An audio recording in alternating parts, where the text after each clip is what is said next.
excited ako magturo dahil ang tagal kong hindi nakapagturo, no? It's almost siguro isang buwan mahigit.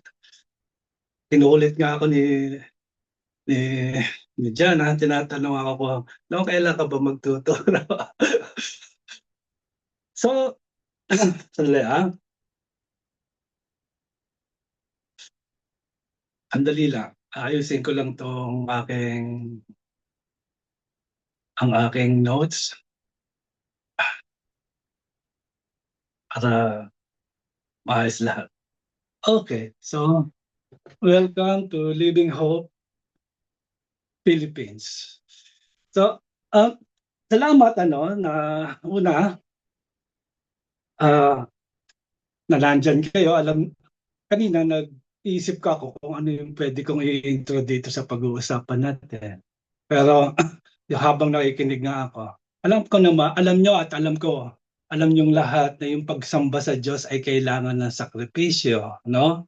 Kaya kayo nandiyan ngayon dahil sa sakripisyo nyo, na lalo kayong nandiyan sa church natin, diyan yung sakripisyo na maaga ka magising, di ba? Sa lahat may sakripisyong involved pag ang pinag-uusapan na yung pagsamba. So, yun yung kaninang kinakanta nga natin, ano? Yung about worship. So, kaya kayo nandyan dahil gusto nyo unahin at hanapin at kilalanin ang ating Ama, no? Pangalawa, gusto kong ah, nalaman niyo kung ano yung pag-uusapan natin. So, ang pag-uusapan natin ngayon ay ang unahin nating hanapin at mapabilang sa kaharian ng Diyos, ang pagsunod sa kanyang kalooban. It's about kingdom of God. Iniisip ko nga kung paano ko gusto kong sumama dun sa usapan nila about New Year's resolution, that total January pa naman, uh, pwede natin tong, sabi ko, ito yung sa palagay ko yung maganda kong isi-share sa inyo, no? So, pangalawa pala, yung pag-uusapan natin, sana nga maipagkasya natin ito sa 45 minutes plus minutes. Itong dalawang bagay na gusto kong pag-usapan natin, yung salitang hanapin, o yung pangalawa ay mapabilang. Tingnan natin kung kaya, no? Dahil sa dami ng scripture sa Bible about this, no? Pero about this subject, no? Okay, so yung pangatlo, gusto kong samahan niyo ako, no? Dito sa pag-uusapan natin. Ang hiling ko lang sa inyo, kung meron kayong uh, notebook, magsulat kayo kung ano man yung matututunan nyo. At I mean, mag-focus tayo dito sa pag-uusapan natin about the kingdom of God. Gawin natin itong mas passionate. Gawin natin kaharian ng Diyos. Okay, good morning again. Sana nandiyan kayo makinig at umupo. Yan lang ang hinihiling ko sa inyo ngayon. Ano? Kung ano man yung mga una nyo, mga ginagawa nyo pa, huwag nyo munang gawin. Matthew chapter 6, sabi doon, seek ye first the kingdom of God.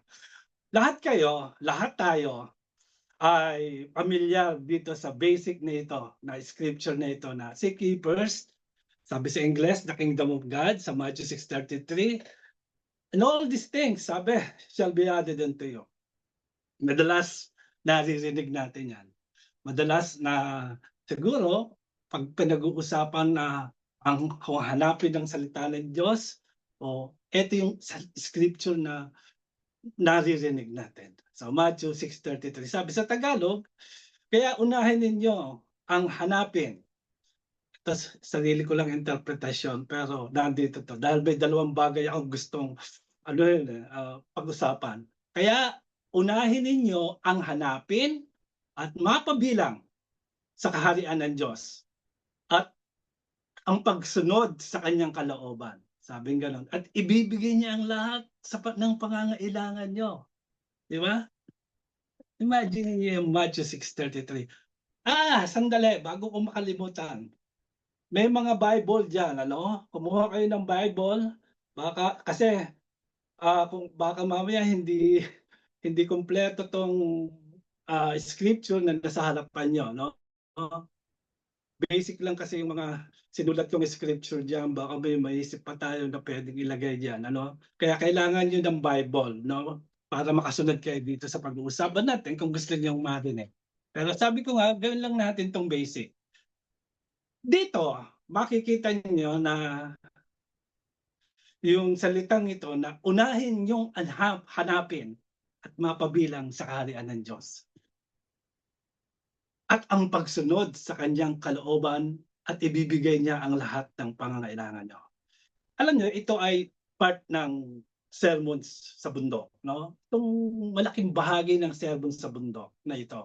Pero yung part lang nito sabi ni Jesus Christ dito, na sinabi niya sa kanyang mga alagad dito sa Matthew 6:33, "Huwag kayong mag-alala, huwag masyado kayong maabala," yung context nito 'no, sa mga bagay dito sa mundo sabi, kundi ang pag-unahin niyo daw, paunahin dapat natin ay yung paghahanap sa kaharian ng Diyos at sa pagiging matuwid ng Diyos, 'di ba? At sinabi din niya kung ano talaga ang ibig sabihin ng salitang maghanap.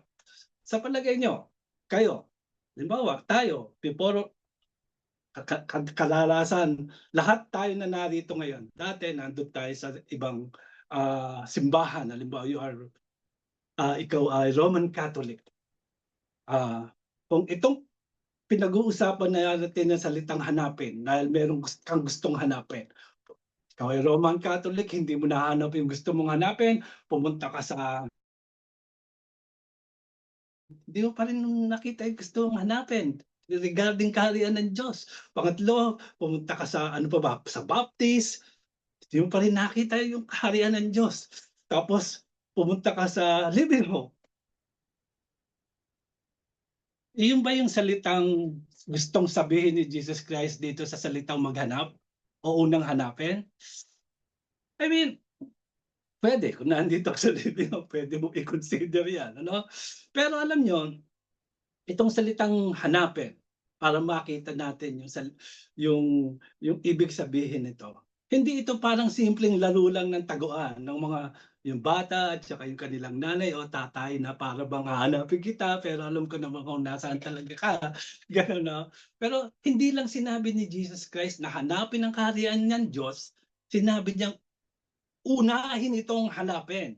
Alam niyo yung salitang first o yung unahin, yung seek ye first, ang Greek word niyan is protos, means first in order. So before everything else, highest in rank, best and most important. Hindi nito ibig sabihin na ito lamang ang dapat nating hanapin. Hindi ganun yung salitang first. But it means the primary and superior priority over all other priorities. So, bagamat maraming mahalagang bagay sa buhay na nangangailangan ng ating panahon at pansin. Halimbawa, tulad ng trabaho, pamilya, mga responsibilidad, itinuturo ni Jesus Christ na ang paghahanap sa kaharian ng Diyos at sa kanyang kalooban ang dapat mauna sa lahat. Sabi, it is the first action, the highest value, and the central focus from which everything else should flow. Magandang pag-usapan ang kaharian ng Diyos basta naiintindihan natin. Hindi lang pag-usapan, hindi maging desire, maging passionate tayo, maging intentional tayo sa paghahanap ng kaharian ng Diyos. Ang ibig sabihin ng paghahanap, ang tunay na paghahanap ay tulad ng ginawa. Siguro pamilyar kayo sa scripture lalo na pag pinag-uusapan ang ang ang four gospel na tinuturo ni Jesus Christ. Ang tunay na paghahanap ay tulad ng ginawa ng isang pastol. 'Di ba? Yung kapag may nawawala siyang tupa, ay talagang hinahanap niya 'to hangga't sa kanyang matagpuan. Gano'n rin yung salitang paghahanap, gano'n rin kapag may magulang na nawala ang anak, 'no? Halimbawa, nawala yung anak niya sa malaking city, 'no? At talagang ginagawa niya yung lahat para muling makita niya yung kanyang anak, 'di ba? Ganyan ang salitang ibig sabihin ng paghahanap. Ganito rin yung Alam niyo yung kwento tungkol dun sa paralitiko na kung saan magmula sa bata paralyzed na siya ta's meron siyang mga kaibigan na sa macho 'yan, na may gustong-gusto siyang madala kay Jesus Christ para gumaling. So, nung binuksan niya yung pinto, ay nung pagpunta nila ang daming tao, kaya anong ginawa nila? 'Di ba, umakyat sila sa bubong, nandiyan yung illustration ko, nandiyan yung picture na umakyat sila sa bubong, anong ginawa nila? Nung umakyat sila sa bubong, sinira nila yung bubong, ibinaba niya si Jesus yung paralyzed. Ganyan ang mga taong naghahanap kay Jesus Christ para sa kagalingan, 'no? At yung mga taong naghahanap kay Jesus Christ para gumaling sila, para maligtas sila at para mapalaya sila, na mababasa natin sa 4 Gospel. Ganyan ang ibig sabihin ng salitang paghahanap. Hindi ito yung kaninang example ko na pumunta ka sa ano, pumunta ka sa ganito, pumunta ka sa ganyan at pumunta ka sa libreng. Hindi yan. Yan ang sinasabi ko sa inyo ngayon. Ito ang ibig sabihin ng salitang paghahanap na walang makakapigil sa kanila. Para bang, Diyos ko po, ikaw ang mag-ano, bigyan mo ako ng ganitong klaseng puso. 'Di ba? The first sign pa lang ng problema o first sign pa lang ng resistance na hindi agad ako magki-quit dahil ang galing-galing ko sa pagki-quit. Pero God, gusto kong maging magaling sa paghahanap. Yan ang totoong meaning ng salitang seek, no? Yung hindi ka sumusuko, tuloy-tuloy kang naghahanap. Madalas kasi, 'di ba, yung portion natin sa Diyos, parang add-on lang, eh. Alam mo yun, add-on lang kapag may time ka. Yung kapag may convenient ka o yung madalas 'pag may problema. Pero gusto nating maging discipline, ano? Sabi ko nga gusto nating maging driven, gusto nating maging intentional, gusto nating maging passionate. Kaya ngayong taon na 'to, kung gusto nating makita yung pagbabago sa buhay natin, yung salitang seek first ang unang step. Para bang kung gusto mo maging holy year sa 2026, gusto mong mabawasan yung kasalanan mo sa buhay, yung tawag ng Diyos sa atin na seek first, yan ang dapat nating gawin. So para bang kung magulo yung finances natin, para bang pataas ng pataas yung utang mo, no? Na hindi mo na alam kung paano ka aabot sa next due date, no? So the first step is seeking first the kingdom of God para maidagdag niya ang lahat ng kailangan mo. Ano pa? Ano pang gusto niyo isipin? Yung emotional maturity, relational healing, yung pagiging mas malapit sa Diyos, improvement ng physical health, yung pag-share ng gospel sa ating mga neighbor o sa ating kung sino pa man. Lahat yan nagsisimula sa isang bagay. Ilagay natin ang Diyos bilang number one priority. Para sa ating simbahan, ang first step ay seek ye first the kingdom of God. Seek ye first the kingdom of God above all. 'Di ba? Kaya nga yung paghahanap, yan ay salitang tinatawag sa atin at parang isinisigaw sa atin ng Diyos na dapat ito yung isa buhay nyo. Ito yung isang saloobin ng puso na hinihingi sa atin na maging proactive tayo, maging passionate tayo, maging intentional tayo, o meron tayong malinaw ng intensyon. Alam niyo, hindi ito autopilot eh. Hindi ito basta-basta nangyayari lang itong salitang paghahanap. Hindi ka tunay naghahanap kung naka-autopilot ka lang, automatic. At hindi lang tayo tinatawag sa pagsisimula ng 2026 na maghanap, kundi tinatawag tayo na unahin ang paghahanap. Ibig sabihin, unahin natin ng Diyos sa ating puso. Yung ating mga gusto, mga hinahangad at mga minimithi para sa mga bagay ng Diyos ang dapat maging pinaka-importante at may pinakamataas na prioridad sa ating buhay. So, ano nga ba ang mga unang ginagawa natin sa mga sitwasyon ng buhay natin? Siguro itong maaaring pinakita nito kung sa bahagi ng buhay mo talaga inuuna ang Diyos eh. Kung tatanungin ko nga kayo ngayon, siguro marami sa inyo magsasabi na ang una niyong ginagawa 'pag nagigising kayo ay nagdadasal, 'di ba? Minsan simpleng dasal lang na para bang, "Magandang umaga po God, 'no, salamat sa bagong araw." So marami siguro magsasabi na una nilang ginagawa ngayong umaga nagbabasa ng Bible. Siguro magandang pagkakataon niya na ibig sabihin na ang una mong ginagawa kapag gising ka na ay hinahanap mo ang Diyos sa pamamagitan ng kanyang salita.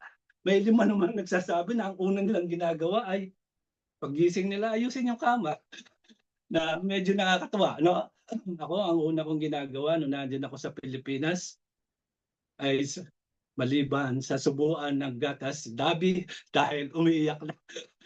I mean, oo, yung iba baka sa sasakyan nila, yung unang ginagawa nila ay buksan yung radyo na pero mas maganda imbes na gawin mo yan puwede kang maglaan ng konting oras o minuto para manahimik at tingnan mo ang presensya ng Diyos. Namnamin mo yung presence ng God. So yung iba baka nagdadasal ka bago ka kumain o baka rin naman hindi. Kaya nga yung mga unang ginagawa na ito, ang unang hinahanap ng ating puso, 'no, sa iba't ibang bahagi ng buhay, ay talagang makakatulong 'to sa atin sa maraming bagay. Hindi naman ibig sabihin na halimbawa dapat buong araw ay nagdadasal lang tayo at hindi na nakikisalamuha sa mundo, hindi gano'n, 'no? Alam niyo ba na ang tunay na tanong, eh, ito, may mga tanongin niyo yung sarili niyo.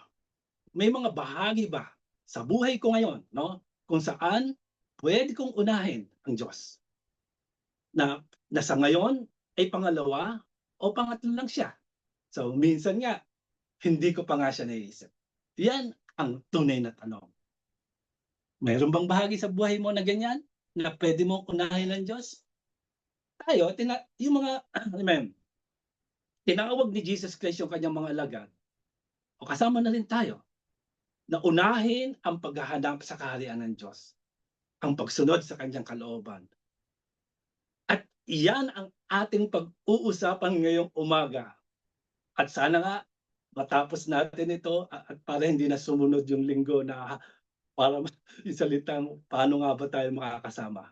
So, yung hinahanap natin mula dito sa scripture na ito ay hindi lang basta ang Diyos sa kabuuan, no? Yung salitang nabasa natin sa Matthew 33, hindi lang Diyos, no? Ang sabi dito, kahit mahalagang hanapin ng Diyos, pero malinaw na sinasabi ni Jesus Christ dito sa scripture na unahin ninyo ang kanyang kaharian at ang pagsunod sa kanyang kalooban. 'Di ba? Yun yung malinaw. Kaya ano nga ba ang ibig sabihin ng unahin niyo ang paghahanap at mapabilang sa kaharian ng Diyos? Yan ang simulan natin pag-uusapan. Gusto ko lang kayong i-review tungkol sa alam niyo na naman. May dalawang bahagi ang kaharian ng Diyos. Dalawang elemento 'to. Yung una, yung tinatawag nilang totoong kaharian ng Diyos na darating sa hinaharap. So, ito yung sinasabi na madalas nating marinig.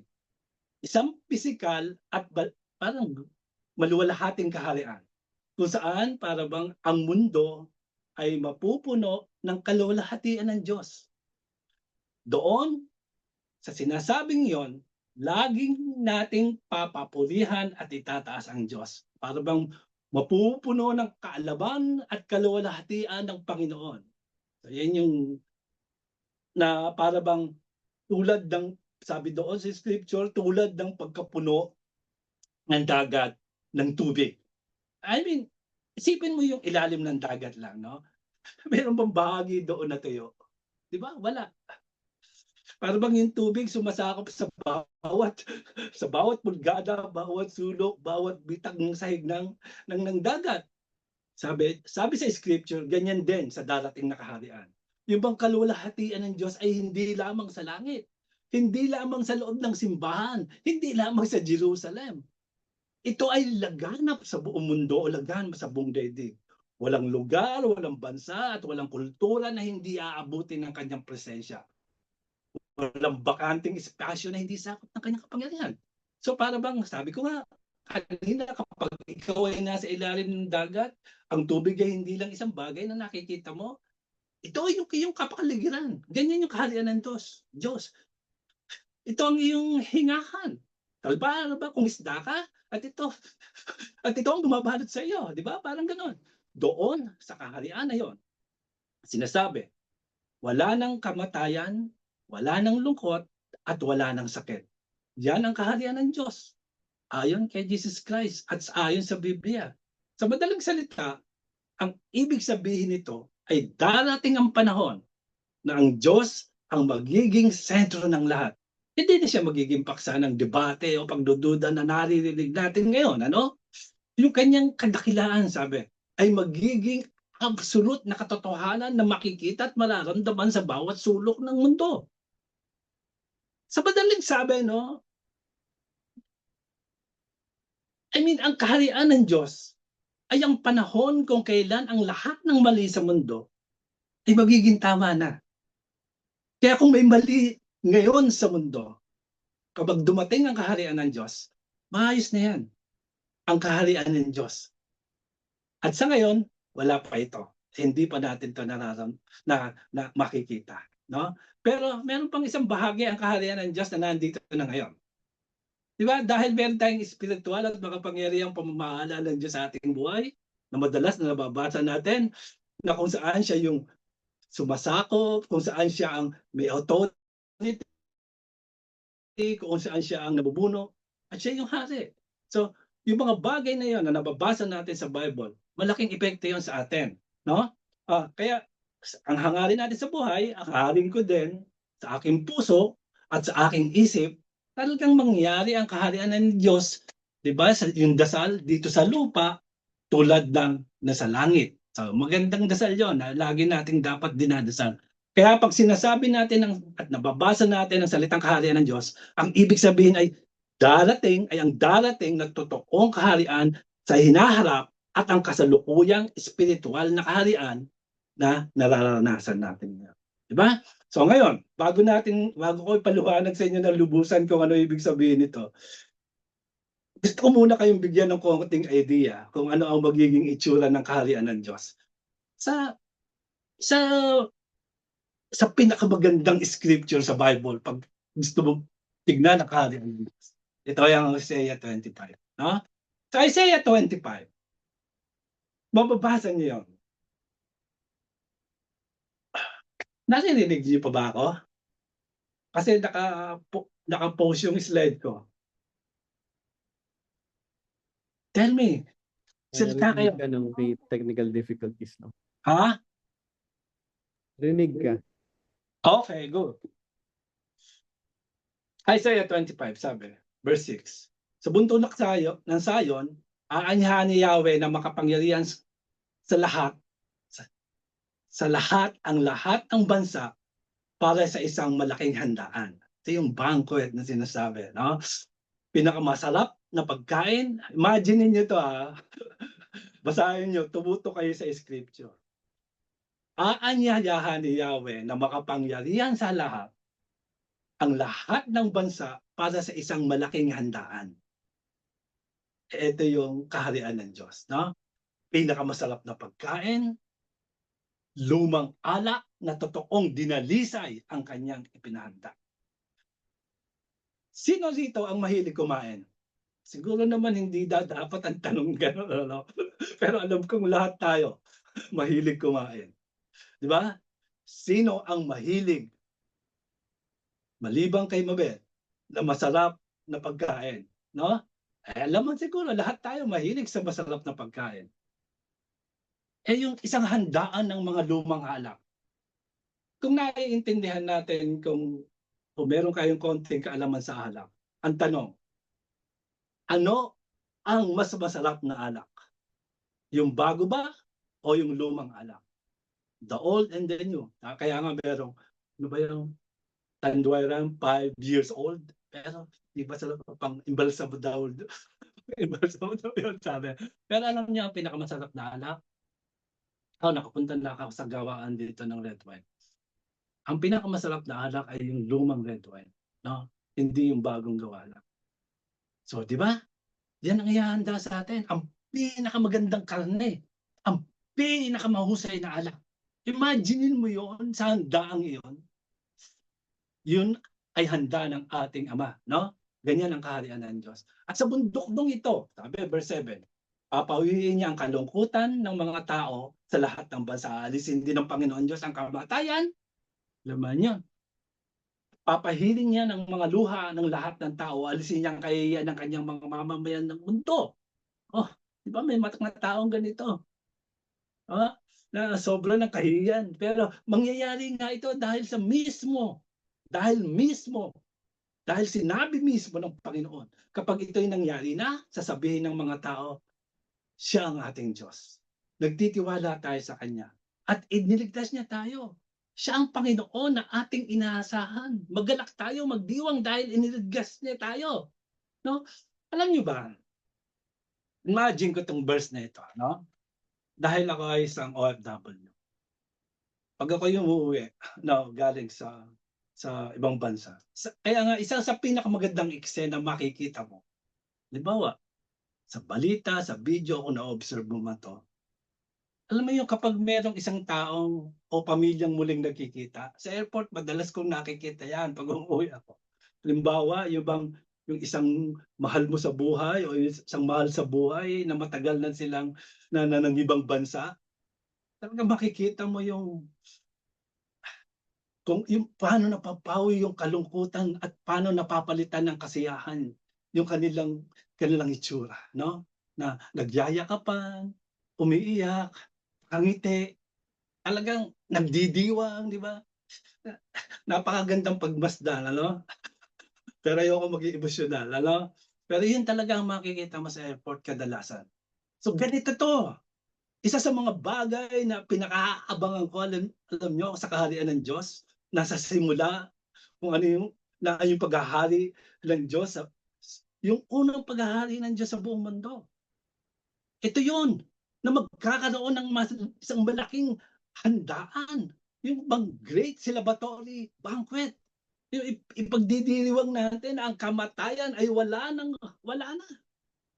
Magagalak tayo na nagwagi na ang Diyos at tuluyan na niyang inalis ang kamatayan na napakasakit, no? Yung pati yung kahihiyan, yung kalungkutan.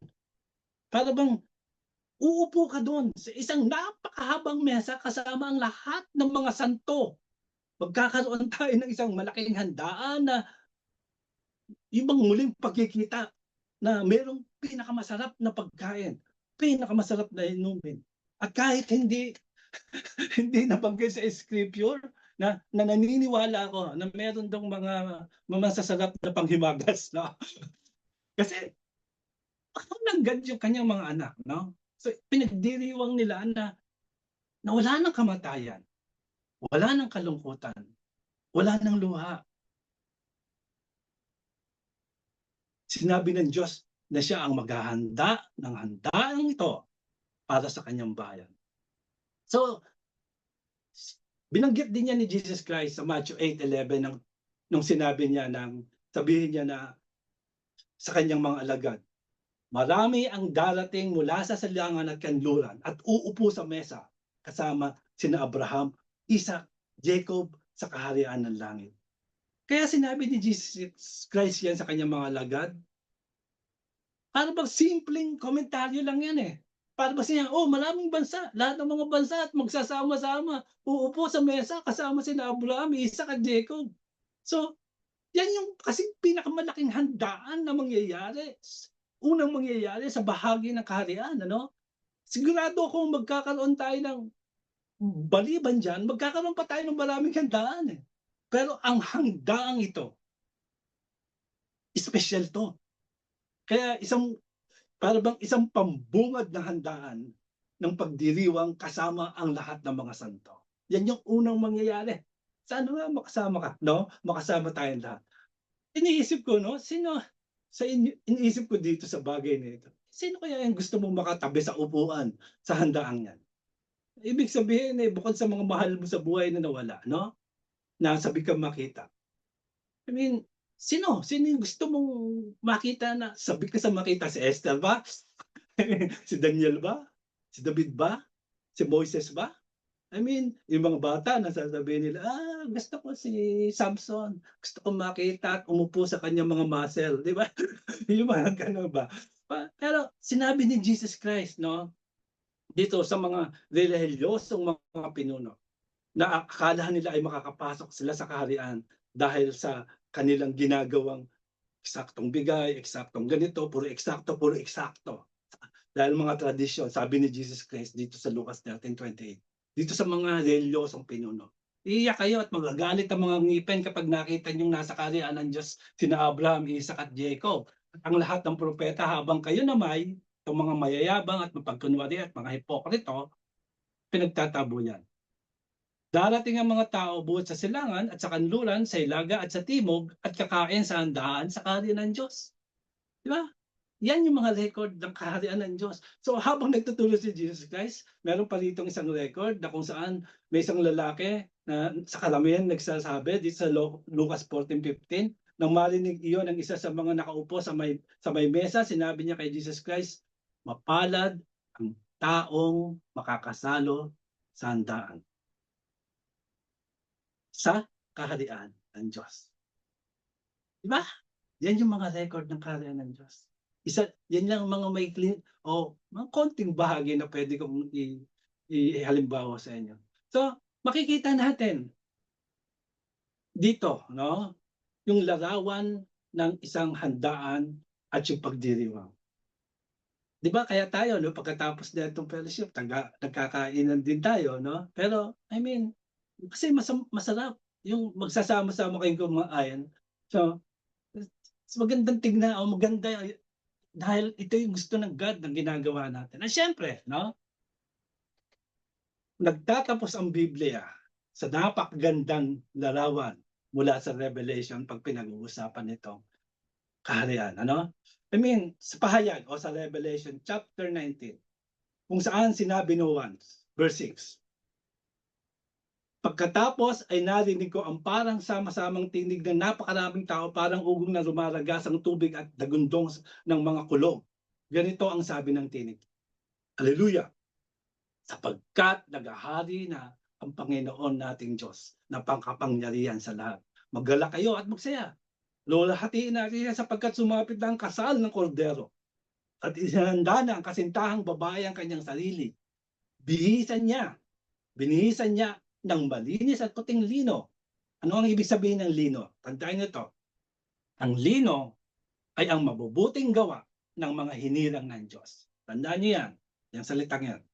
At sinabi sa akin ng anghel, isulat mo ito, pinagpala ang mga inanyayahan sa kasalan ng kordero.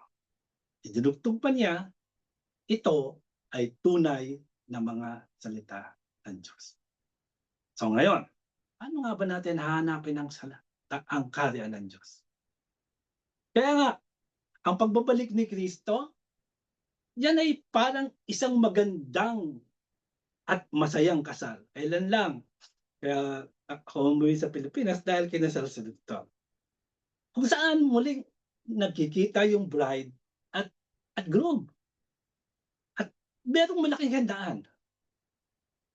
Kaya nga tanong ko sa inyo kanina, meron ba dito na hindi gusto ang ganitong klase ng pagdiriwang?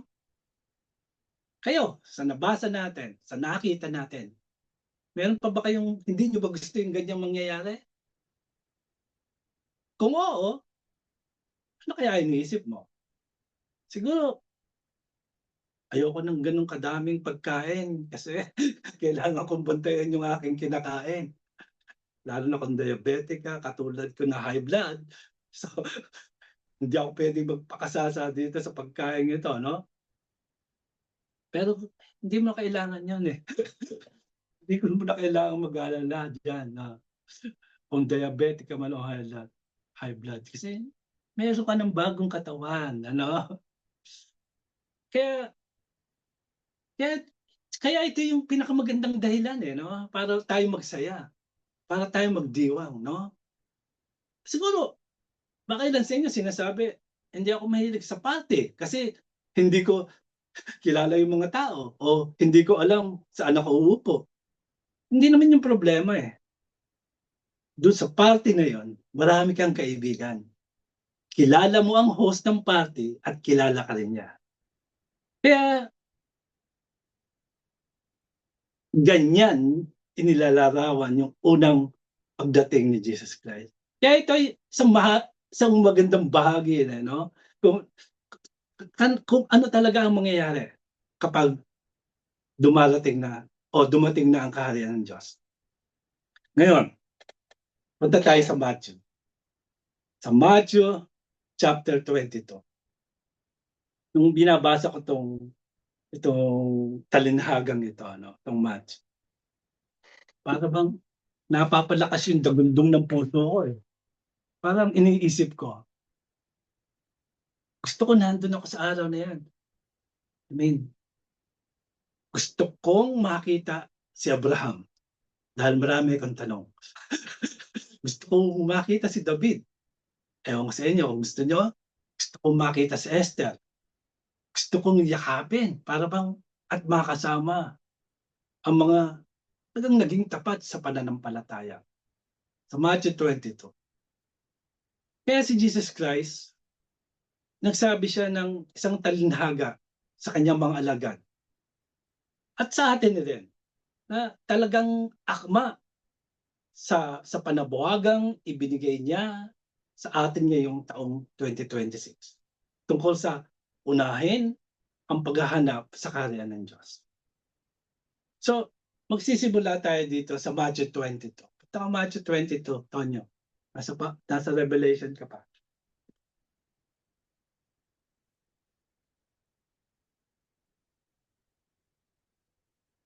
Okay, Matthew 22. Handa na kayo? Sabihin niyo kung handa na kayong basahin itong 2022 ng Matthew.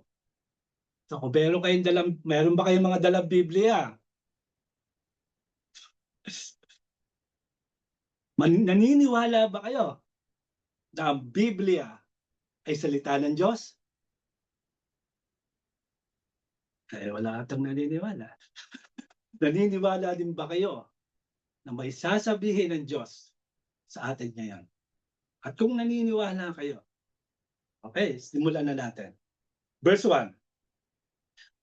Muling nagsalita sa kanila si Jesus Christ sa pamamagitan ng talinhaga. Sinabi niya, ang kaharian ng langit ay katulad ng isang hari nagdaos ng isang handaan para sa kasal ng kanyang anak na lalaki. Ang tinuturo dito ni Jesus Christ na ang kaharian ay hinahambing niya. Hinahambing niya ito sa isang hari na nagdaos ng handaan para sa kasal ng kanyang anak. Verse 3, sinugo niya ang kanyang mga lingkod upang tawagin ang mga inanyayahan. Ngunit ayaw nilang dumalo.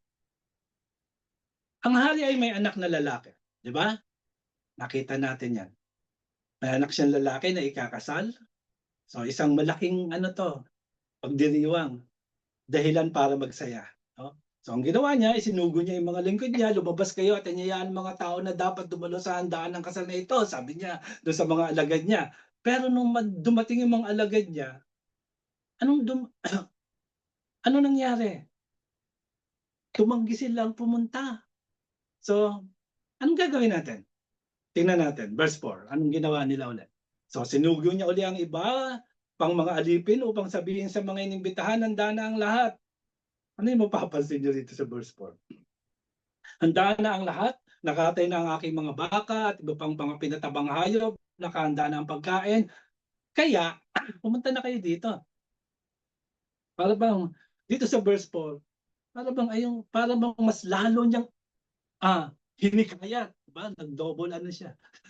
Dobling hikayat na yung ginawa niya, no? Para lang pumunta yung mga taong ito. Para ba sinabi niya, ginandahan niya pa yung paanyaya, no? Parang ipinadala niya yung paanyaya upang makasama sa hari at sa prinsipe sa kanilang kasal at pagdiriwang ng unang grupo, pero ayaw nilang pumunta kasi, no? Sa kabutihang loob ng hari, sinabi niya, hindi niyo alam ang pinalampas niyo. Para bang sinasabi niya, narito yung pinakamahusay sa lahat. At gusto ko yung dumalo. Dito, no? May masarap na pagkain, malaki. Meron tayong malaking kasayahan dito. Halina kayo lahat, sumama na kayo, please. Parang nakikiusap pa yung hari sa kanya. Ano ang maganda dito, no? Alam nyo, siguro doon sa mga kinasal, katulad nito nyo, pag nagpaplano ka kasi ng kasal, meron kang listahan eh. Kaya si Victor ilang taon yan bago, kahit di gano'n din si Timo. 2 years in the making, kahit Victor matagal, no?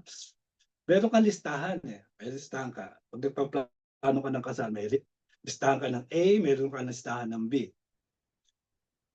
Ewan ko kung masaya kayo, kayong mga nagpaplano ng kasal kapag may tumanggi. Dalawang bagay kasi yan, ano? Una, ewan ko kung masaya ka 'pag may tumanggi, 'pag may inimbitahan ka, siguro makakatipid 'no? Kasi pangalawa, kung may tumanggi, maaari mong imbitahan yung ibang tao na talagang gusto pumunta sa kasal mo, 'di ba? Malay mo yung tita mo na dahil tumanggi siya, puwede mong, imbitahan ngayon yung kaibigan mo. Pero alam niyo sa kasong ito, hindi tinanggap ng hari yung mga tumanggi, 'no? Gusto niya na ang yung mga hindi, 'no? Gusto niya na yung lahat ng imbitahan niya ay dumalo kasama niya, 'no? Para bang karapat-dapat itong pagdiwang na 'to. Kaya yun yung gusto niyang mangyari, kaya yung pangalawang paanyaya pinadala niya na may masarap at mas malaking alok, 'di ba? Sa verse 5 sabi niya dito, "Ngunit hindi ito pinansin ng mga inanyayahan, sa halip pumunta sila sa kanilang lakad, may nagpunta sa kanyang bukid at meron namang nag-asikaso sa kanyang negosyo." Ang nakakatuwa kasing pansinin dito, yung praise na hindi pinansin, dito sa verse 5, sinabi dito na hindi pinansin na yung kaniyang paanyaya. It's a Greek word amaleo, 'no, na ibig sabihin ay naging pabaya sila itong mga tumanggi, 'no. Hindi nila Wala silang alintana o hindi alintana o wala silang pakialam, 'no. Kaya nung dumating yung pangalawang paanyaya, ang unang grupo na inimbita na hindi pinansin 'to, hindi nila iniisip na ang paanyaya talaga ay kumbaga hindi nila iniisip na yung paanyaya yan ay kaya ang ginawa nila pinabayaan nila 'to, 'no. Yan yung salitang hindi pinansin at sinabi rin na ang ginawa nila sa halip na anong ginawa nila, patuloy sila sa kani-kanilang buhay. Para bang yung isa sa bukid, yung isa sa kanyang negosyo. I mean, nakakatuwang isipin ito dahil hindi sinasabi na sila ay masasama o kriminal, itong mga inimbitahan na 'to. Kaya hindi puwedeng o para bang o kaya hindi sila puwedeng dumalo dahil meron silang masasamang gagawin pa ngayon, ano? Hindi yun yung kaso, eh, sa halip sinabi na hindi nila pinansin ang paanyaya at pinili nilang magpatuloy sa kanilang sariling buhay, sa bukid o kaya sa negosyo nila. I remember 'no, itong topic na ito o itong usapin na ito, meron 'tong similar record sa Luke. Sa Luke, hanapin natin sa Luke 'no, sandali, Luke, para makita natin similar record nito. Sa Luke chapter 14, total may Biblia naman kayo, minuto lang ito. Sa Luke chapter 14, sana andiyan kayo, mabilis lang naman yan makikita, Matthew, Mark, Luke, kung nandiyan kayo sa New Testament, makikita niyo yan sa Luke chapter 1, 2, 3, 4, 5, 6, Luke 14. Sabi diyan, give me a second, no? Verse 18, sabi diyan, sa Luke 14:18 sabi diyan, para makita natin similar record nito sa mga ng Matthew. Ngunit nagdahilan silang lahat, verse 18. Ang sabi ng una, nakabili na ako ng bukid at kailangan ko itong puntahan. Kayo na sana ang bahalang paumanhin sa akin. Verse 19, sinabi ng isa, nakabili ako ng 5 kapares na baka at kailangang masubukan ko sa bukid ang mga iyon. Kaya kayo na sana ang bahalang magpaumanhin sa akin. Sinabi naman ng isa, ako ay bagong kasal kaya hindi ako makakadalo. Tandaan niyo yung pinag-uusapan natin ay seek ye first the kingdom. Ngayon, bago natin sabihin o mag-jump tayo sa conclusion, na sabihin natin, hindi nila alam o naunawaan kung ano yung imbitasyon sa kanila. Darating tayo sa puntong yan mamaya. Yung mga dahilan na yan, yung bili ng lupa, pag-aalaga ng baka, pag-aasawa o kasal, ay totoong pinapayagan sa Old Testament para sa isang sundalo na makawala o makalaya sa kanyang tungkulin sa panahon ng digmaan.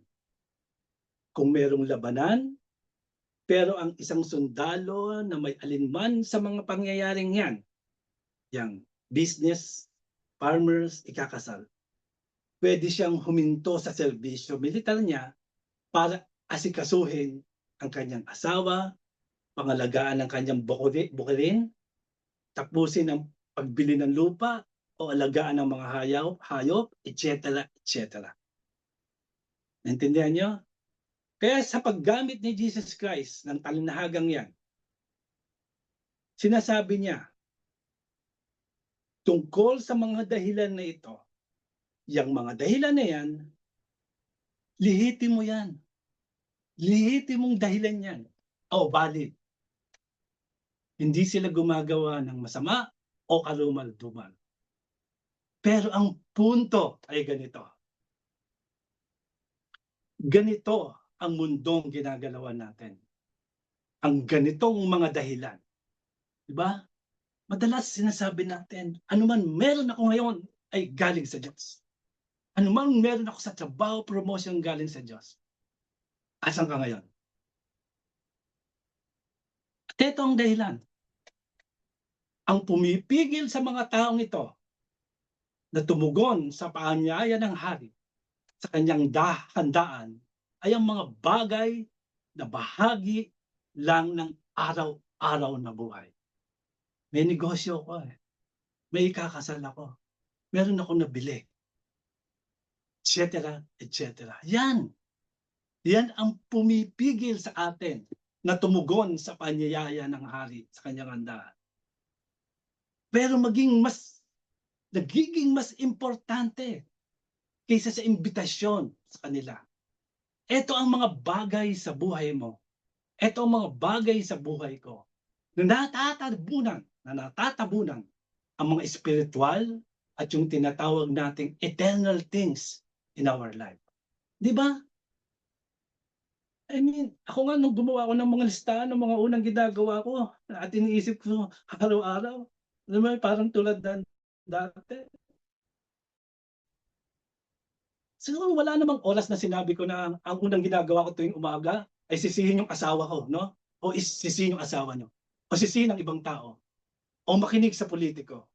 Hindi yung ginagawa ko eh. O kaya bumangon, similip sa Facebook. Bumangon, buksan yung apps para tignan ko ano na kaya yung stocks ngayon. Di ba?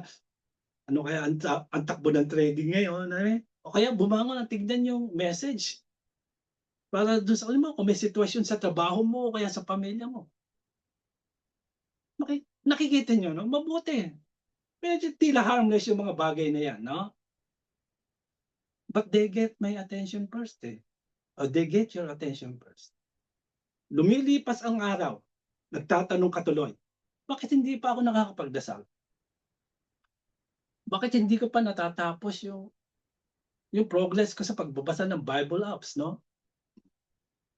Sabi nila, sa simula ng taon na kung babasahin daw natin ang Biblia ng 15 minutes a day, matatapos mo daw ito sa loob ng isang taon, no? Yung buong Biblia. Pero hindi ko naman hinihiling sa inyo na itaas niyo yung kamay niyo kung saan kayong mga matatagal nang nagbabasa ng Biblia kung natapos niyo nang basahin ng buong Biblia. Hindi ko yun ipatataas ang inyong kamay. Ang punto ay, lahat ng mga bagay, lahat ng ganyang bagay o ganitong bagay, ang humahad lang sa akin o sa atin na magkaroon talaga ng relasyon sa Diyos. Yung trabaho, yung relasyon, itong mga bagay na gusto mong gawin sa buhay mo, itong mga pangyayari, yan yung pagpili kung sundan ng sarili nating landas eh. Kaya nung dumating yung paanyaya dito sa mga grupong ito, sinasabi na nagpatuloy sila sa kanilang sariling landas at kahit anong paman ang itsura nito sa buhay nila, malinaw mula sa kanila kung paano sila tumugon at kung paano nila ginamit yung kanilang oras at atensyon na hindi nila nauunawaan kung ano ang kanilang imbitasyon. At ang iba pang mga bagay talagang naging mas mahalaga at pumigil sa kanila na makasama dito sa handaan. Di ba? Napakalinaw ng binabasa natin, no? So may isang grupo nagpunta sa kanilang sariling bukirin, negosyo. Pero tingnan natin yung verse 6. Sinugamban naman ng iba ang mga lingkod na mga lingkod, yung nag-iimbita, hinamak pa, pinatay pa. Verse 7, galit na galit ang hari, kaya pinapunta niya ang kanyang mga kawal upang puksain ang mga mamamatay tao yun at sunugin ang kanilang mga lungsod. Imagine niyo yun. I mean, ano tong sinasabi na to ni Jesus Christ? Yung history. Alam naman natin na maraming tao ang tumugon sa panyaya ng Diyos sa pamamagitan ng pagsasabi na hindi, okay, salamat, yung mga gano'n, di ba? Pag inaaya. Gusto ko lang gawin kasi yung sarili kong gusto eh. Pero makikita din natin na may mga tumugon sa paanyaya dito sa Bible na talagang agresibo. Nakita natin na talagang marahas sila, no? Ginagawa nila ang lahat para pigilan yung mga nagsasalita ng message tungkol sa God. Ah, yung mga prophet, minister, kahit yung anak ng Diyos eh. Makikita natin dito to, mababasa mo yan, subukan mo basahin ang buong or gospel. Kaya ang ginawa ng hari, mabilis siyang humarap sa sitwasyon na yan. Sinabi na dapat magkaroon ng katarungan at managot sila.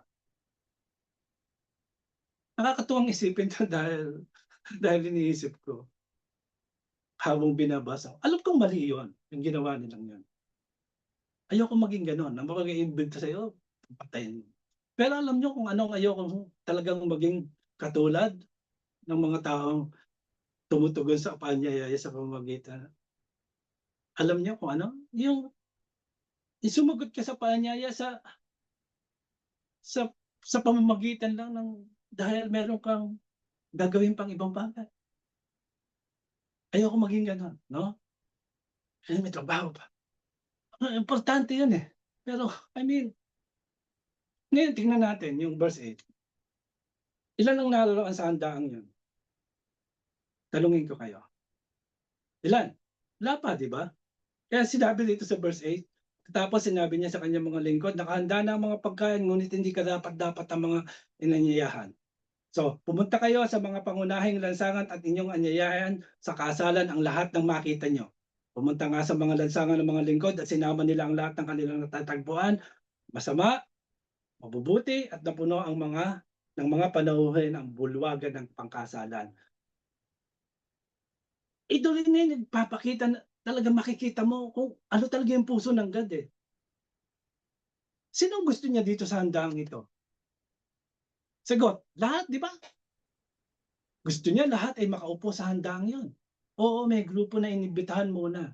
Ang ilan ay tumugon ng kakaiba, ang ilan marahas, pero sinabi niya, hindi to pwedeng maging hadlang sa akin. Ano? Gusto ko lahat mula saan man sulok ng mundo na yan, kailangan pumunta sa aking handaan. Kahit ano pa ang kanilang pinagmulan.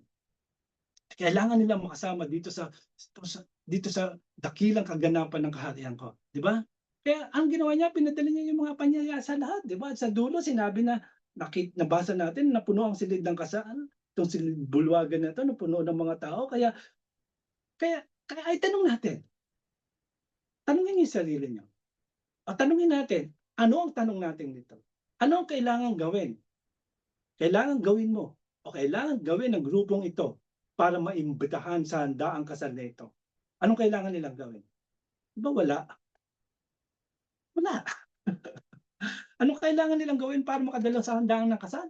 Handaang kasal na yan? Ang kailangan lang nilang gawin, tanggapin ang paanyaya para bang RSVP. Pagkatapos, maglakbay na o pumunta na patungo doon sa handaan. At nakikita natin dito, no? Ay nauunawaan ng grupong ito kung gaano karaming pribilehiyo ang inimbitahan, ang maimbitahan dito sa espesyal na handaang ito. Di ba? Paano? Paano nito alam na naunawaan nito bilang isang pribilehiyo? Paano? Di ba pumunta sila? Di ba? Napakalinaw nito. Kung yung anyaya ay ipinadala sa lahat ng sulok ng kaharian at mundo. At may mabuti at masama, mayaman at mahirap, maliit ka man, matangkad ka man, lahat ay inimbitahan. Kayo na nandyan ngayon, tayo na nandito ngayon, lahat kayo inimbitahan. Ang ilan sa kanila ay kinilala ang bagay na hindi napansin ng unang grupo. para bang iniimbitahan ako ng hari sa kanyang bahay para ipagdiwang ang kasal ng kanyang anak. Pero maaari din itong mga taong ito merong mga bukid kasi sila, eh. O maaaring may bukid sila, meron silang trabaho, may anak sila, may asawa sila, o ikakasal o ibang bagay na mahalaga sa kanila. Pero naunawaan nila na ito ang pinakamahalaga. Ito ang dapat unahin, ito ang dapat nilang unahin sa paghahanap ng kaharian ng Diyos.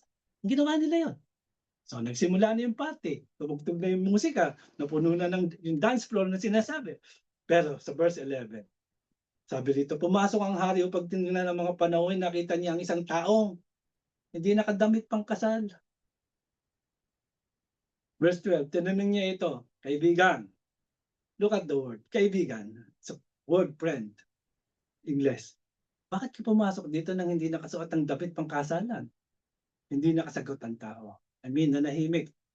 Kaya verse 13, kahit sinabi ng hari sa mga lingkod, talian niyo ang kanyang kamay at paa at itapon siya sa kadiliman sa labas. Doon mananangis siya at magngangalit ang kanyang mga ngipin. Wow! So kaya dito, dumating yung hari at nakita ang lahat ng bisita sa kasalan. Sa kasal na to, lahat ng mga taong pumunta sa kasal, yung tumugon. So napuno na yung bahay, napansin niya ang isang lalaki na hindi nakasuot ng kasuot ng pangkasal. Sa una, maaaring tila kakaiba, di ba? Para bang sinasabi ng hari na gusto niyang lahat ay na gusto niya lahat, talaga naroon. Pero merong isang lalaki hindi nakasuot ng tamang damit at sinabihan niya. Sinabihan niya ba ito na kailangan mong umalis? 'Di ba? Hindi man. Kaya ang dumating ang hari at nakita ang lahat ng bisita do'n sa kasal. Pero isipin mo lang 'to sandali, 'no? Gusto kong isipin niyo ito. Libre ang paanyaya, nabasa natin. Libre yung handaan. Libre 'tong celebration na 'to. Pero kahit inimbitahan ang isang bisita, may inaasahan sa kanilang kultura na darating ang bisita na handa at maayos ang pananamit. Dahil ito ay kasal ng anak ng hari. Hindi ka basta pwedeng pumasok na nakasuot ng jogging pants dito o damit lang. May inaasahan kung ano ang dapat isuot. At bago niyo sabihin na hindi to patas itong ginawa ng hari, baka siguro sasabihin niya, baka mahirap yung lalaki at wala siyang damit. Baka siya paalisin. Bakit siya pinaalis? Di ba? Gusto kong ipaliwanag sa inyo yung kwento, no? Sa Biblia, maraming pagkakataon na ang mayayamang panauhin o yung mga panauhin na yan, no? Ay yung mga hari na yan, talagang nagbibigay sila ng damit doon sa mga hindi makabili para maging bahagi sila ng pamilya sa kaharian at iba pa. Dito sa kwentong ito, makikita mo na talagang binigyan sila ng damit dito, no? Halimbawa si Joseph na lang, di ba? Na siya yung namuno sa Egypt. Nagbigay siya ng mga sa kanyang mga kapatid ng mga bagong kasuotan nang sila ay papunta sa court, di ba? Si Samson naman, bilang gantimpala doon sa kanyang ginawang riddle o palaisipan, binigyan ng damit para sa kasal na kanyang dadaluhan, no? Yung 30 tao ngayon, maganda yung kwento na yun kung bakit nabigay si Samson. O kaya, kailan lang pinag-usapan natin si Mordecai. Kung nabasa niyo yung portion na niya, binigyan ng royal na kasuotan mula sa hari ng Persia bilang gantimpala sa kanyang katapangan. I mean, kaya hindi mo pwedeng sabihin na na hindi patas yung hari. Binigyan sila ng tamang damit. I mean, marami kayong mababasa na mga komentaryo ng scholar sa Bible tungkol sa bagay na ito. May isang komentaryo dito na sinasabi na hindi maisip ng isang hari. Hindi mo talaga maisip na ang isang hari ay mag-iimbita ng mga tao mula dito sa kalsada na sa isang malaking handaang kasal, pagkatapos pababayaan silang maghanap na sarili ng damit. ang mga damit para sa handaan ay ibinibigay ng nag-iimbita. I mean, sa mga handaan na katulad nito, karaniwan yung host ang nagbibigay ng tamang damit sa mga bisita, lalo na kung biglaan ang imbitasyon. Kaya yung hindi pagsuot ng tamang damit ng lalaki, ay tanda ng kawalang paggalang. Hindi dahil mahirap siya.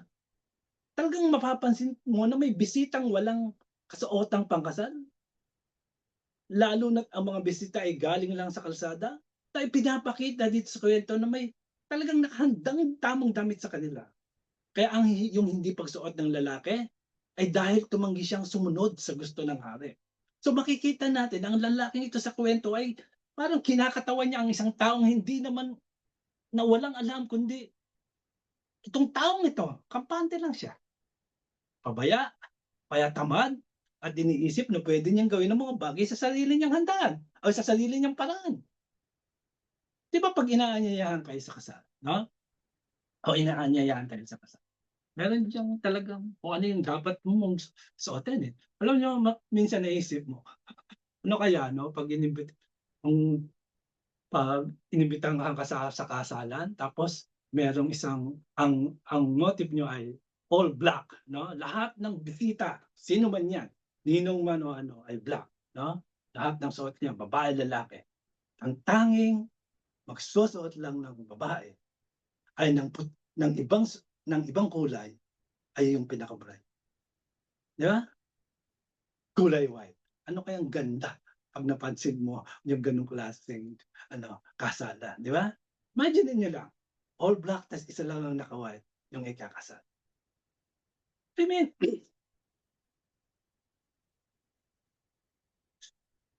kayo, no?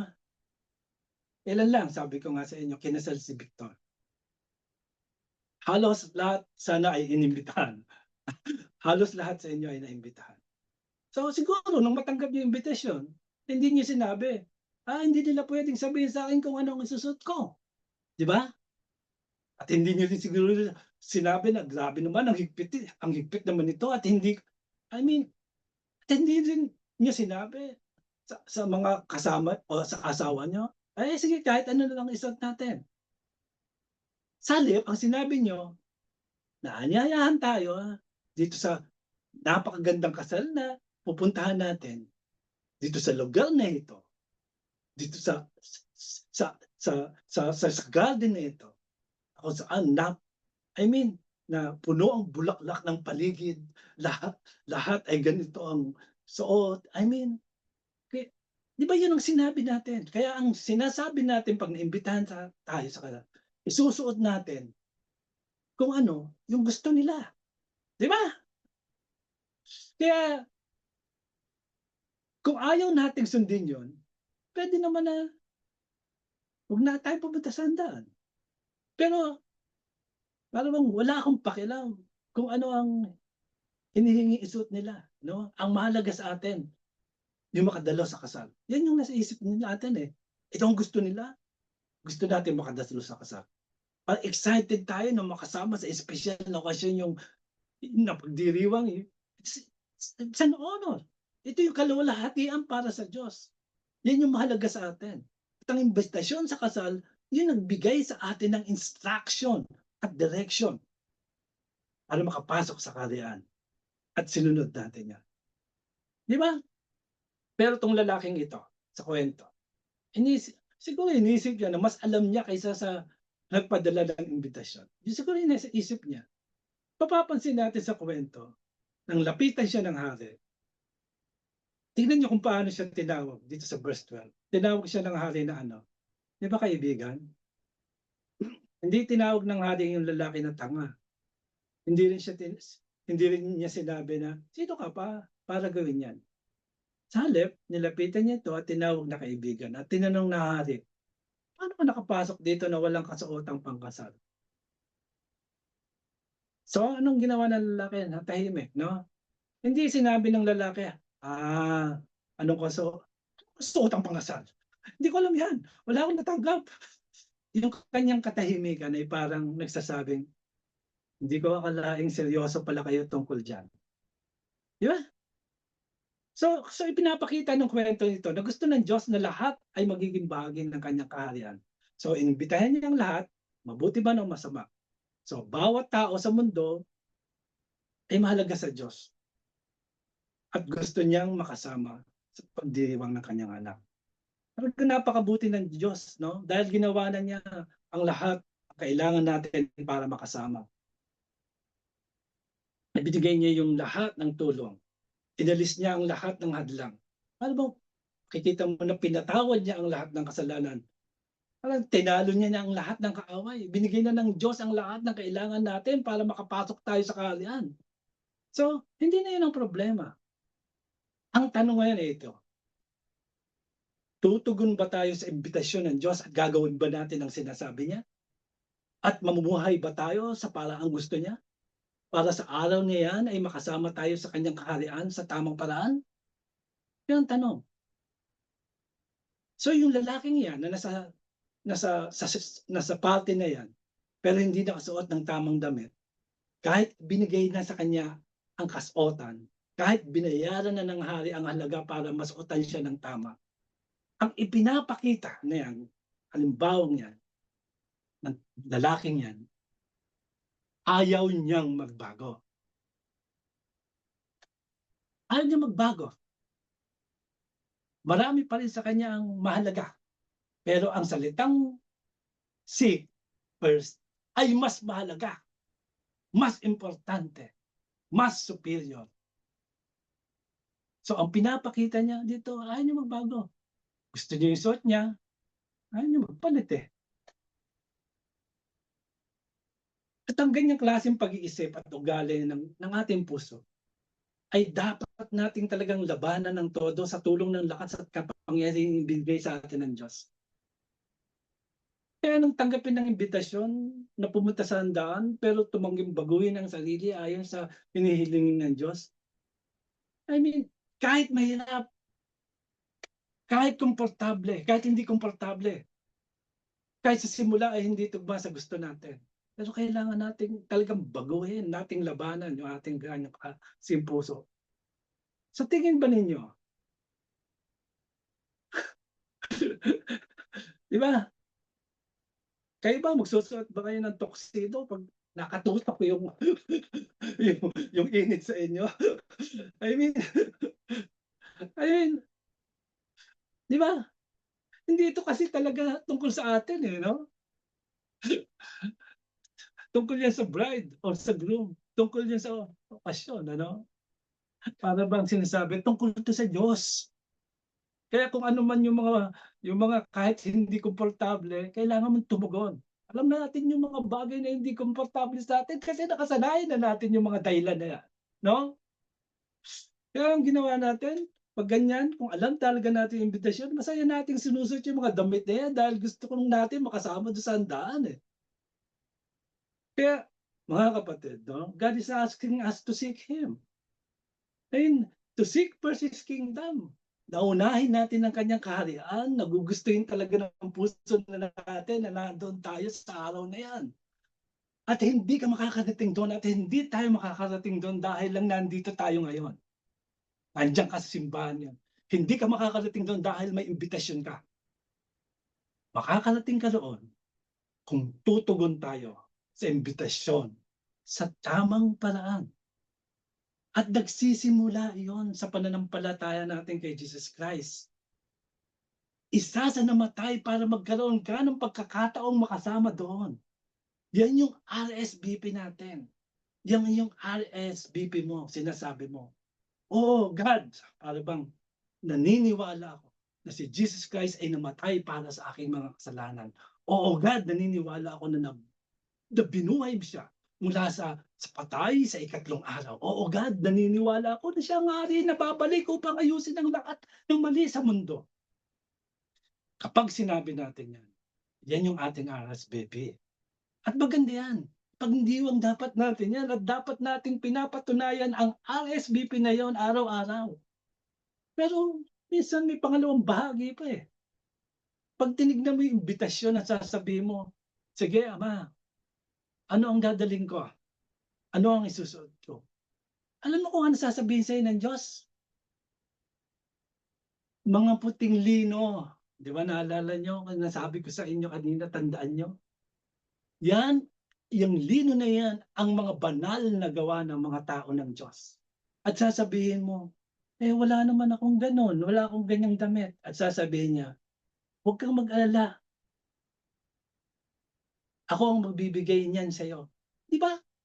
Kung mabuti ka ngayon, kung wala kang trabaho ngayon, kung na-promote ka ngayon, sino ba nagbigay niyan? At sasabihin mo, sige, Ama, ayusin mo ako.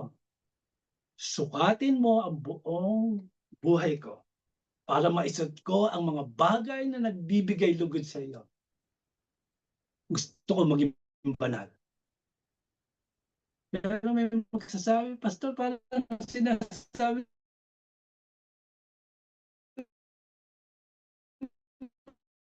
hindi. Kung ganyan yung narinig mo, hindi mo naiintindihan yung pinag-uusapan natin. I mean, ibinigay ng Diyos ang lahat ng kailangan natin para tayo maging tama, banal sa kanyang pananaw. At pagdating natin sa handaan, sa hinaharap, hindi natin sasabihin, ako ang gumawa nito, pinaghirapan ko ito. Hindi, uupo ka doon, gagalak, magsasaya sa Diyos na siya ang unang nag-imbita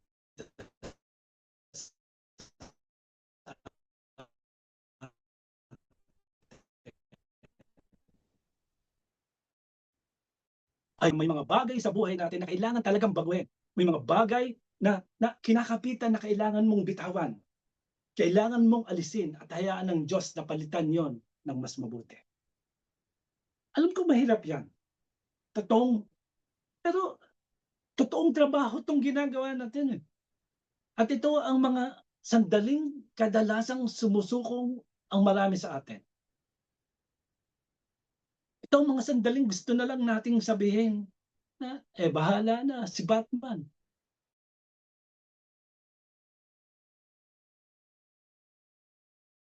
Sa tamang oras, gagawin ko yung sinabi mo, pero hanggang doon na lang ba ang paghahanap? At kung yun ang pakiramdam mo, at yan ang ugali mo, ugali ng puso natin, at pakiramdam mo'y masyadong mahirap, pag ginawa ko itong salitang paghahanap, unang paghahanap, gusto kong sabihin sa iyo, una, baka dumating ka dun sa handaan at sa halip na sabihin ng Diyos, maligayang pagdating, sabihin niya, ano ginagawa mo dito? Paano ka nakapasok? At kung ang pakiramdam mo naman ay sobrang hirap ang pagbabago at hindi mo ito binibigyan ng pansin, baka yan, siguro, yan talaga ang maririnig mo, no? Pero kung gusto mong makarinig, na mahirap ang pagbabago, yung bang, yung parang sobra ito para sa akin. Pero ibinigay ng Diyos ang lahat ng kailangan mo para malampasan ito. At kung ang focus mo ay sa sarili mo lang, talagang madidismaya ka. Pero kung inuuna natin siya at ang kanyang kaharian, ang sabi, all these things shall be added unto you. At sa ganyang paraan, no? Tinapos ni Jesus Christ ang talinhagang ito dito sa napakagandang pahayag at malinaw sa kabuuan din ng kwentong ito. Sabi niya, sa verse 14, maraming tinawag, ngunit ilan lang ang pinili. At kung talagang masusundan mo ang talinghaga, itong parable nito ngayong araw, no? Alam mo na ito ay hindi ito yung kakaibang cosmic na bagay kung saan pipili lamang ang Diyos ng mga paborito niya, no? O mga taong gusto niya. Dahil sa gwapo ka o maganda kaya ang araw mo. Ibig sabihin, isa ka na sa pinili. Mali yun, no? Ang ibig sabihin nito ay maraming taong inimbitahan dito sa handaan. Pero ang mga tumugon sa panyaya ay nagsuot ng tamang damit ang makakasama sa pagdiriwang ng Diyos. So, kaya pinilila niya yung paanyaya sa lahat. Kaya tanong ko sa inyo, bago tayo magtapos, no? Ngayong umaga, hindi na natin natakal yung pangalawa. Pero next week, malay natin. Tanong ko sa inyo, no? Ngayong umaga, ikaw ba ay isa sa makakasama sa araw na yan. Sapagkat ikaw at ako, naghahanap tayo sa kaharian ng Diyos. Yan ang gusto natin. Yan ang nais natin. Di ba? Kaya dito sa pagtatapos natin ngayong umaga, sana nga sa isang linggo ba matakil natin ito yung pangalawa. Kung paano ka ba talaga? In a passionate way, no? I mean, meron akong gusto gawin nyo, no? Dito sa pinag-usapan natin. Halimbawa, magsulat kayo. Kung meron kayong notebook ngayon, o gamitin niyo yung notes niyo sa Bible, kaibiyahin ko lang si Jan. Pero madalas ko namang ginagawa ito yung pagtatanong. Dito sa isang side ng notebook niyo, isulat niyo, ano ang nagpapabagal sa akin na makarating sa kaharian? Ito sa left side. Dito sa pangalawa naman, tandaan nyo, ano ang nagpapabagal sa akin na makarating sa kaharian? Sa kabilang side naman, isulat nyo, ano ang tumutulong sa akin na tumakbo? Ano ang tumutulong sa akin na tumakbo? Ang ibig ko sabihin, sa dalawang tanong na yan, gusto kong lahat tayo ay maglaan tayo ng oras, no? Ngayong linggong ito. Kung sakaling magkita tayo ulit sa isang linggo, I mean, and I want you to just take some quiet time in prayer with your Father, no? I mean, hindi kailangan ng 3 oras eh. I mean, tama lang 10 o 15 minuto. Ngunit tanungin mo, no? Diyos, may mga bagay ba sa buhay ko ngayon na nagpapabagal sa akin para makarating sa iyong kaharian? Yan yung una kong tanong. Sulat mo yan, no? Dito naman sa kabilang side, ano ang makakatulong o tumutulong sa akin na tumakbo? Ano ba yung mga bagay sa buhay ko ngayon na tumutulong sa akin na magpatuloy sa tamang direksyon? Di ba?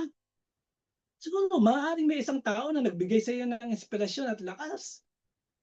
Isulat mo, no? Isulat mo yung pangalan niya. Tinutulungan ako ng taong ito na tumakbo para makarating sa kanyang kaharian. So, I mean, sa kabilang side, pwede mong isulat. Ang taong ito na nagpapabagal sa akin, kaya hindi ako makatakbo. I mean, ano ang nagpapabagal sa akin? Ano ang tumutulong sa akin na tumakbo? Yan yung mga tanong, dalawang tanong na yan. I mean, sulat niyo yan ngayon. Makakatulong sa inyo. So, tinatawag tayo ni Jesus Christ, hindi lang nahanapin ang Diyos, kundi unahin ang kanyang kaharian at katwiran. Yan yung paglalarawan na yan ng Biblia ng darating ng kaharian bilang isang malaking handaan sa kasal. Nakikita natin kung gaano kaganda at generous ang paanyaya ng God sa atin. At kung gaano kaseryoso ang dapat nating maging tugon. Malaya yung paanyaya para sa lahat. Pero dapat itong tanggapin ng meron tayong layunin. Meron tayong paghahanda at meron tayong respeto. Hindi basta-basta. O kaya pabaya o walang pakialam. Kaya yung mensaheng ito, yan yung nagtutulak sa atin na tanungin ang sarili. Ano nga bang pinahalagahan ko? Talaga bang inuuna ko ang paghahanap sa Kanya? O iniisip ko lang na makapasok ako sa harap ng hari ayon sa gusto ko? Di ba? Gusto ko rin kayong hikayatin na ipagpatuloy niyo yung pag-memorize sa Psalms 23. Dahilan kung bakit ko sinasabi sa inyo, gusto ko kayong maengganyo na sa paggising niyo sa umaga, Psalms 23, 6 verse lang yan. Yan yung unang bibig sa inyo bago kayo bumangon. Okay? So, natatandaan niyo yung dalawang tanong? Natatandaan niyo yung mga tanong? Ano nga ba ang pinahalagahan natin? Talaga bang inuuna natin ang paghanap sa Kanya o iniisip lang natin na makapasok tayo sa harap ng hari ayon sa gusto natin? So, okay? So, let's pray. Tama na, no? Next week na lang ulit yung ano nga ba yung simple? Ewan ko kung simple, pero para sa akin, ito yung tamang paraan para makapasok tayo sa kaharian. o mapabilang tayo sa kaharian na hindi ko na-tackle 'no. Okay, let's pray. God, salamat po sa iyong imbitasyon. Salamat po sa pagtawag sa amin, hindi lang bilang bisita kundi bilang iyong mga anak. Iyong mga anak, kami iyong minamahal na tinawag at espesyal. Ama, dalangin po namin na tulungan niyo kami na tumugon kami sa iyong imbitasyon. Dalangin po namin, Ama, na lagyan niyo ng yung aming puso ng intensyon, ng passion, at hangarin namin na makasama kami sa iyong kaharian. Ama, patawarin mo kami, maraming bagay ang nagpapagbigat sa puso namin. Ang mga bagay na gusto namin, ang mga bagay na gusto naming gawin, ang mga bagay na gusto naming maranasan. Kaya dalangin namin, Ama, na aming hangarin na makasama ka sa iyong kaharian at mag-grow at mag-mature yung puso namin na unahin namin ang iyong kaharian at unahin namin ang kailangan naming gawin para makarating kami doon. Tulungan mo kaming gawin yan, Ama. At tulungan mo din po kami ngayong linggo na dapat naming tingnan kung ano talaga ang nagpapabagal sa amin. Ano ang nagpapabigat sa amin at ano ang mga bagay. Ama, bi bi binigyan mo kami ng lahat na kailangan namin para dito 'no, na tumutulong sa amin ngayon na para tumakbo sa karerang ito. I mean, mahal ka namin, Ama. So, pinapasa namin ang aming buhay sa iyo at sa iyong yung yung yung ligtas na kamangha-manghang mga kamay, Ama. Salamat po sa lahat ng biyayang ito ng buhay. Sa pangalan ni Jesus, aming Panginoon, amen.